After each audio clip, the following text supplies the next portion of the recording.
এই কলাটা দেখে ভাবছেন তো কলাটা ফেলে না দিয়ে কি করছি আমি? নমস্কার বন্ধুরা, মাদার সিম্পল কিচেনের তরফ থেকে আমি অন্তশ্রী আপনাদের সকলকে জানাই স্বাগত। নতুন দিনে নতুন রেসিপি নিয়ে আবার হাজির হয়ে গেছি। আজকে আমাদের রেসিপি পাকা কলা বা পচা কলার একটা মুখরোচক রেসিপি। দেখুন, এখানে আমি একদম পাকা কলা নিয়েছি, যেটা আমার সঙ্গে কালো হয়ে যায় কলাগুলো। দেখতেই পাচ্ছেন কলাটা একদম কালো হয়ে গেছে, কিন্তু দেখুন কুললে পরে কিন্তু ভেতরটা পরিষ্কারই আছে, একটু পেকে গেছে, মানে বলতে পারেন অতিরিক্ত পেকে যাওয়া কলা দিয়ে এই রেসিপি। দেখুন আমি ভালো করে কলার খোসাগুলো ছাড়িয়ে নিচ্ছি। এটা অনেক যদিও পুরনো রেসিপি, এটা একটুখানি মডিফাই করেছি আমি। আর এটা এইভাবে করলে পরে বিকেলের টিফিনে বা যে কোনো সময় আপনারা এটা কিন্তু খেয়ে নিতে পারেন। দেখুন এখানে আমি সব কলাগুলোকে ভালো করে ছুলে নিচ্ছি। কলাগুলোকে একদম সব খোসা ছাড়িয়ে নিচ্ছি। আর যদি কিছুটা অংশ মনে হয় আপনাদের ফেলার মতন হবে, সেটা একটুখানি ফেলতে পারেন। তবে দেখুন এই কলাগুলো কিন্তু একদমই কালো, কিন্তু দেখুন ভেতরটা কিন্তু একদম দেখতেই পাচ্ছেন, এটা কিন্তু একদম ফেলে দেওয়ার মতন না। এবার দেখুন আমরা কিন্তু এই কালো কলা দেখেই ইউজুয়ালি আমরা কলাগুলোকে ফেলে দিই।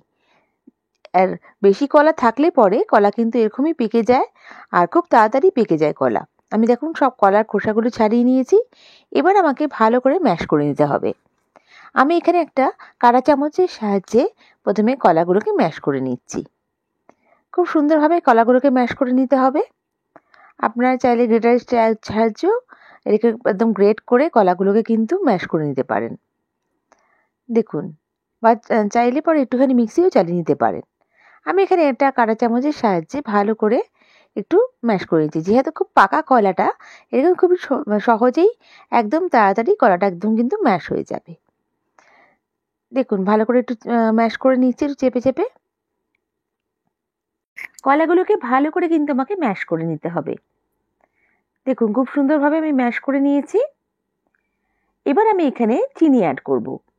চিনিটা আপনারা আপনাদের স্বাদ অনুযায়ী অ্যাড করতে পারেন। আমি এখানে কিন্তু 8 চামচ মতন চিনি অ্যাড করেছি। এটা আমার পারফেক্ট মনে হয়েছে এই কটা কলার জন্য। তবে আপনারা আপনাদের স্বাদ অনুযায়ী কিন্তু এটা অ্যাড করতে পারেন। দেখুন ভালো করে অ্যাড করে দিচ্ছি। আর এখানে আমি কিন্তু 1 পিঞ্চ লবণ অ্যাড করেছি। লবণটা স্বাদ অনুযায়ী একটুখানি জাস্ট দিচ্ছি, পর এই লবণটা দিলে পরে মিষ্টিটা ব্যালেন্স হয়ে যায়। দেখুন ভালো করে আমি এখানে চিনিটাকে গলিয়ে নিচ্ছি। চিনিটা যতক্ষণ না গলছে ততক্ষণ কিন্তু আমাকে ম্যাশ করতেই হবে, ভালো করে ম্যাশ করে নিতে হবে। এবার আমি এখানে অ্যাড করে দিচ্ছি 1/2 কাপ মতন সুজি। এটা 100 গ্রাম মতন সুজি হবে। দিয়ে আবার ভালো করে আমাকে সব উপকরণগুলোকে মিক্স করে নিতে হচ্ছে। দেখুন খুব সুন্দর করে আমি কিন্তু মিশিয়ে নেব। সুজিটাকে ভালো করে মিশিয়ে নিচ্ছি এই উপকরণের মধ্যে। এবার আমি এখানে অ্যাড করে দেব ময়দা।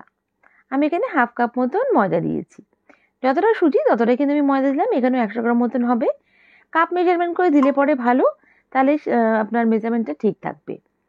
দেখুন ভালো করে আমি মিশিয়ে নিচ্ছি। আমি এখানে এতটাই ময়দা ইউজ করেছি। আপনার যদি মনে হয় যে না ব্যাটারটা একটু বেশি সফট হয়ে গেছে, তাহলে কিন্তু আপনারা একটু ময়দাটা বাড়িয়ে নিতে পারেন। আমি এখানে ময়দা দিয়ে করছি, আপনারা কিন্তু এখানে আটা দিয়েও করতে পারেন। এবার আমি এখানে 1 চামচ মতন মৌরি দিচ্ছি। মৌরি দিলে পরে খুব সুন্দর একটা ফ্লেভার আসে, আর খেতেও খুব ভালো লাগে।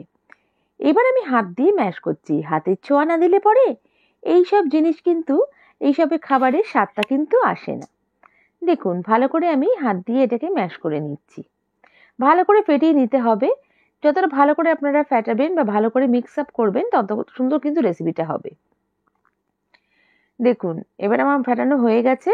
এবার আমি অন্তত 10 মিনিটের জন্য এটা ঢাকা দিয়ে রেখে দেব।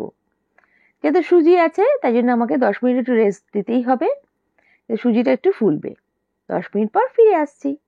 দেখুন 10 মিনিট হয়ে গেছে, সুজিটা এখন সফট হয়ে গেছে। এবার আমি এখানে অ্যাড করে দিলাম 1/2 চামচ মতন বেকিং পাউডার।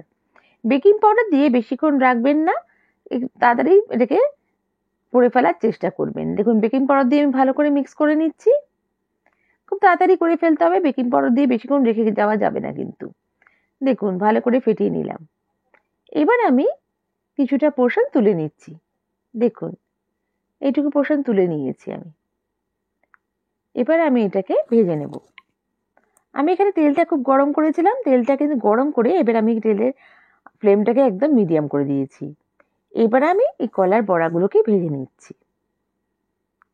দেখুন যতটা হয়, মানে বেশি বড়ও করবেন না, বেশি ছোটও ভালো লাগবে না, মিডিয়াম সাইজ করলেই ভালো। আর যতটা আছে আমার ততটাই আমি এখানে ভেজে নিচ্ছি। তেলের মধ্যে দিয়ে দিয়েছি, দেখুন সবগুলো দিয়ে দিলাম আমি। যে কটা আটে সে কটাই দিয়ে দিচ্ছি। খুব বেশি চাপাচাপি করে দেবেন না, তাহলে একটার সাথে একটা লেগে যাবে। দেখুন একটু যখন হালকা একটু ফ্রাই হবে, তারপর কিন্তু আমি একটুখানি দেখুন একটা খুন্তি বা হাতার সাহায্যে একটুখানি হালকা করে একটুখানি নাড়িয়ে চাড়িয়ে দিচ্ছি, যাতে তলায় না লেগে যায়। একটুখানি হালকা নাড়ালে পরে এটা ছেড়ে যাবে আর খুব সুন্দরভাবে ফুলে উঠবে। দেখুন খুব সুন্দর করে কিন্তু ফুলে উঠেছে এই কলার বড়াগুলো। ইউজুয়ালি কলার বড়া করলে পরে একদম নেতিয়ে যায়, খেতে ভালো হয় না। কিন্তু এই কলার বড়াগুলো বাইরে থেকে ক্রিস্পি আর ভেতরে একদম সফট। একবার অন্তত এইভাবে ট্রাই করে দেখুন, আমার গ্যারেন্টি খুব ভালো লাগবে। দেখুন কত সুন্দরভাবে ফুলে গেছে। আর একদম ফেলা উপকরণ দিয়ে এত সুন্দর একটা রেসিপি না ট্রাই করলে একদম মিস করবেন।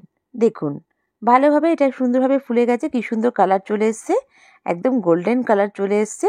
আমি কিন্তু এই কালারটা আসার পরেই আমি ভেজে তুলে রাখছি। আমার রেসিপিটা কিন্তু রেডি। বন্ধুরা, আমার রেসিপিটা ভালো লেগে থাকলে প্লিজ লাইক করে সাবস্ক্রাইব করে আমার পাশে থেকে যাবেন।